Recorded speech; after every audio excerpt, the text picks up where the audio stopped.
नमस्कार मित्रों, आज हम सुनेंगे मालती जोशी जी की लिखी कहानी साजिश। पूरे घर में एक तनाव सा व्याप्त है। कल पम्मी की फिर चिट्ठी आई है और जैसा कि हमेशा होता आया है, पूरा घर भीतर ही भीतर खिल उठा है।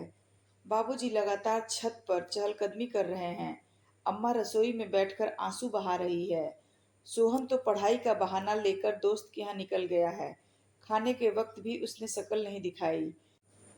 निम्मी अलग मुंह फुलाए पढ़ने के कमरे में बैठी है। बच्चे टुकुर टुकुर जिस तिस का मुंह ताक रहे हैं। सबसे ज्यादा संत्रस्त और परेशान है मोहन और शीला। संकोच के मारे बेचारे अपने से ही आंखें चुरा रहे हैं। दोनों ने जैसे अपने होठ सी लिए हैं। डरते हैं कि कहीं कोई ऐसी वैसी बात मुंह से न निकल जाए जो बारूद के ढेर में चिंगारी का काम करे। वैसे ही वे दोनों हमेशा से ही कटघरे में खड़े हैं। घर में अच्छा बुरा जो होता है उन्हीं के सिर जाता है। पम्मी की जब भी चिट्ठी आती है, दोनों पति पत्नी अपराध बोध से ग्रस्त हो जाते हैं, क्योंकि उस चिट्ठी की पहली प्रतिक्रिया अम्मा पर होती है। वे बड़बड़ाना शुरू कर देती हैं। इनके लिए तो बहन भार हो गई थी ना, बस ठाउन देखा ना आओ, झोंक दी भट्ठी में। अम्मा को तो बस कुछ न कुछ कहते रहना है। उनकी इन्हीं बातों से तंग आकर वे लोग निम्मी के वक्त थोड़ा सुस्त हो गए हैं। तो अम्मा बाबूजी से 100 बार सुना चुकी थी। दो दो भाई हैं पर किस काम के, मजे से हाथ पर हाथ धरे बैठे हैं। कल को लड़की किसी का हाथ पकड़कर भाग जाएगी तब अक्ल ठिकाने आएगी। परेशान है मोहन शीला, किसी करवट उन्हें चैन नहीं। और अब फिर पम्मी की चिट्ठी आई है। अब इस घर में मेरा निवाह नहीं हो सकता।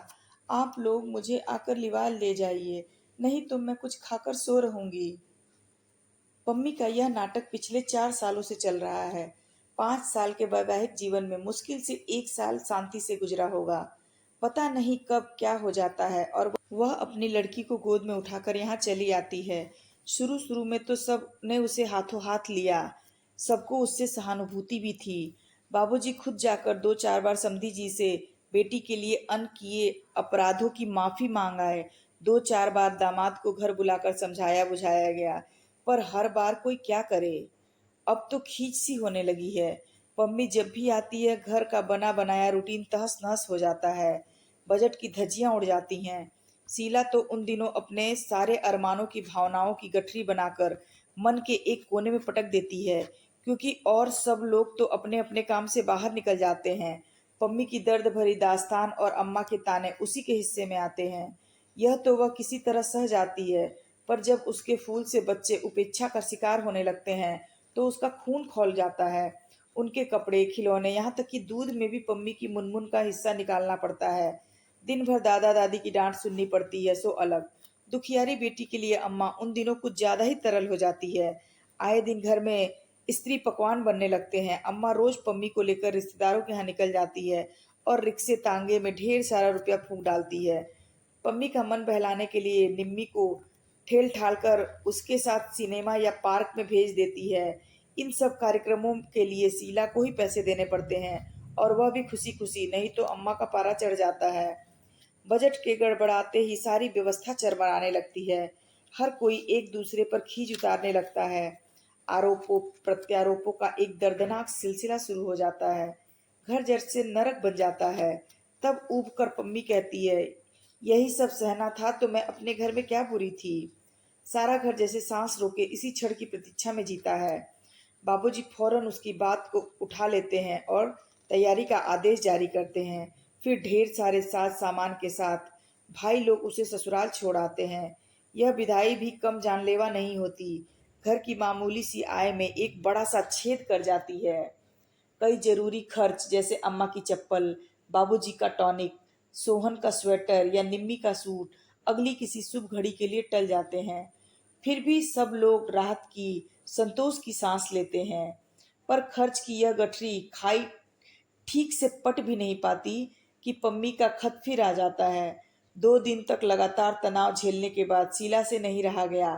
पति से बोली, देखो तुम तो दिन भर बाहर रहते हो, इनकी नजरें झेलनी पड़ती हैं। मुझे ऐसे देखते हैं जैसे मैं कोई हत्यारिन हूँ। तो क्या करूं? उसे लिवा लाओ। इसका मतलब क्या होता है जानती हो ना? जानती हूँ, पर उपाय ही क्या है? कल को कुछ हो गया तो जिंदगी भर सबके ताने उलाहने सुनने पड़ेंगे। सुबह दफ्तर जाते हुए मोहन ने सबके सामने सबको सुनाते हुए सोहन से कहा, ये 200 रुपये रखो और दोपहर की गाड़ी से निकल जाओ। कहाँ? जयपुर, पम्मी को लिवा लाओ, फिर यहाँ जैसा होगा भुगत लेंगे। अम्मा का चेहरा खिल उठा। वे बड़ी आशा से सोहन को देखती रहीं, पर वह पत्थर की मूर्ति की तरह निश्चल खड़ा रहा। रुपयों को उसने छुआ भी नहीं। आखिर मोहन को पूछना ही पड़ा, क्या सोच रहे हो भैया? दीदी का आना क्या 2 महीने के लिए टल नहीं सकता? क्यों? क्यों क्या? जानते हो यह मार्च का महीना है। आपको अपने टीपू मीनू की चिंता न सही, मेरा और निम्मी का तो ख्याल कीजिए। दोनों की परीक्षाएं सिर पर हैं। इस समय तो कोई भी मेहमान अखरता है। दीदी तो फिर आप जानते ही हैं, आते ही सारा वातावरण गंदा कर देगी। घर में पांव देने की इच्छा नहीं होती, पढ़ाई क्या खाक होगी? आप तो खुशकिस्मत हैं छोटे भैया, निम्मी ने सुर मिलाया। घर में पांव देने की इच्छा न हो तो दोस्त के घर जाकर पढ़ सकते हैं। हम क्या करें? दीदी आती है तो कितना काम फैल जाता है। वे तो किसी काम में हाथ नहीं लगाती, बस दिन भर बैठी बिसूरती रहती है। अपनी बिटिया तक तो उनसे संभलती नहीं, उसे भी हम पर थोप देती हैं। अम्मा एकदम हतप्रभ थी। तुम दोनों को अपनी सगी बहन भी जहर लग रही है, वाह रे कलयुग। मगर शीला खुश थी। अच्छा हुआ कि अम्मा जान गई कि पम्मी का आगमन सारे घर के लिए कितना अनचाहा अध्याय है। सबसे ज्यादा खुशी तो इस बात की थी कि जो कुछ कहा सोहन ने कहा, निम्मी ने कहा, मोहन और शीला के सिर पर कोई बुराई नहीं आई। उसके बाद वह प्रसंग एक तरह से समाप्त ही हो गया था। बाबूजी ने पम्मी को लिख दिया था कि बच्चों की परीक्षा के बाद वे खुद आकर उसे लिवा ले जाएंगे। इसी आशय का एक अनुरोध पत्र उन्होंने समधी जी को भी लिख दिया था। मोहन से कह दिया गया था कि एक आध पत्र बहनोई को भी लिख दे। हम उम्र हैं दोनों, दो बातें वह प्यार से समझा देंगे। लेकिन इस बार पम्मी ने किसी का इंतजार नहीं किया। वे छुटकारे की सांस ठीक से भी न ले पाए थे कि वह रोती झींकती आ पहुंची। उसे देखते ही सबके चेहरे फक पड़ गए। उस दिन घर में उत्सव का सा वातावरण था। मोहन ने अपने एक परिचित को सपरिवार आमंत्रित किया था। यह निमंत्रण अनायास या अहेतुक नहीं था। निम्मी के लिए उस घर में बात चलाने की योजना थी। वे लोग इस बहाने घर को, निम्मी को देख लें, यही इच्छा थी। घर को उस दिन विशेष यत्न से संवारा गया था। निम्मी भी सजी धजी गुड़िया सी बैठी थी, इतनी चुप चुप जैसे कि मुंह में जुबान ही न हो। और सबने भी अपनी बेहतरीन पोशाकें पहन ली थीं। शीला ने जिद करके सास को भी कलफ लगी साड़ी पहना दी थी। वे मिश्री की डली बनी मेहमानों से बतिया रही थीं। बाबूजी सबके बीच में चुपचाप बैठकर सामने वाली पार्टी को आंक रहे थे, परख रहे थे। शीला रसोई में व्यस्त थी। सोहन बाजार के चक्कर काट रहा था।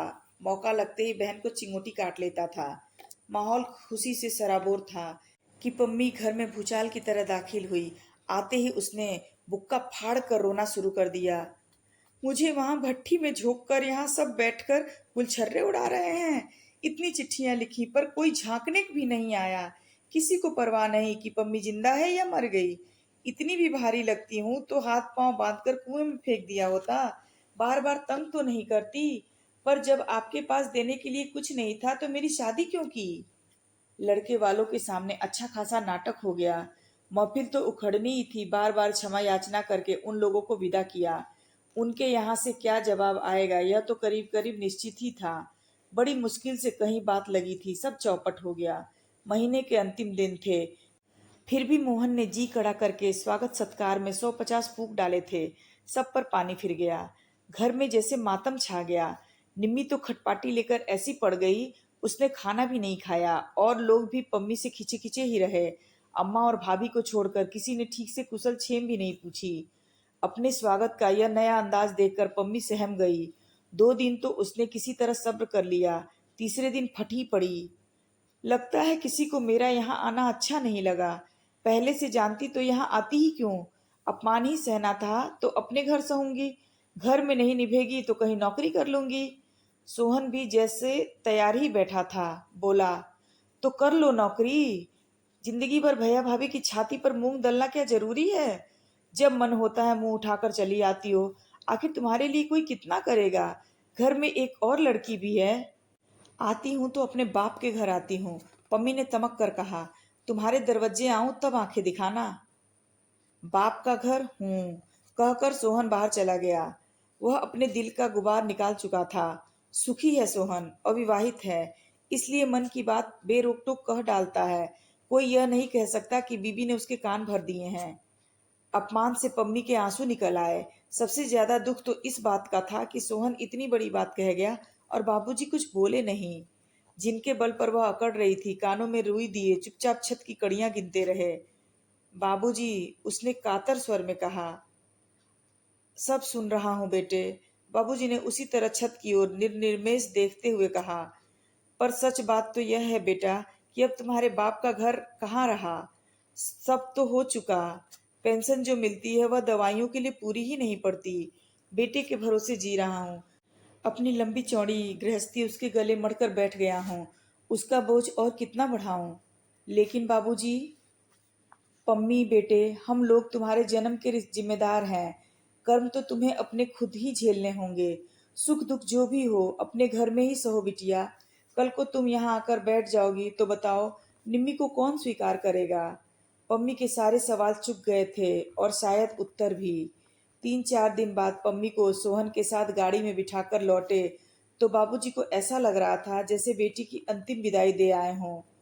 अगर कल को कुछ हो गया, पम्मी के ससुराल वालों ने यदि सचमुच कोई षड्यंत्र रच डाला, तो वे भी उससे बरी नहीं हैं। इस साजिश में वे भी बराबर के जिम्मेदार हैं। आप सुन रहे थे मालती जोशी जी की कहानी साजिश। अगर आपको यह कहानी अच्छी लगी हो तो मेरे चैनल को सब्सक्राइब कीजिए, वीडियो को लाइक और शेयर जरूर कीजिए। मिलते हैं एक नई कहानी के साथ। तब तक आपका दिन शुभ और रात्रि मंगलमय हो। धन्यवाद।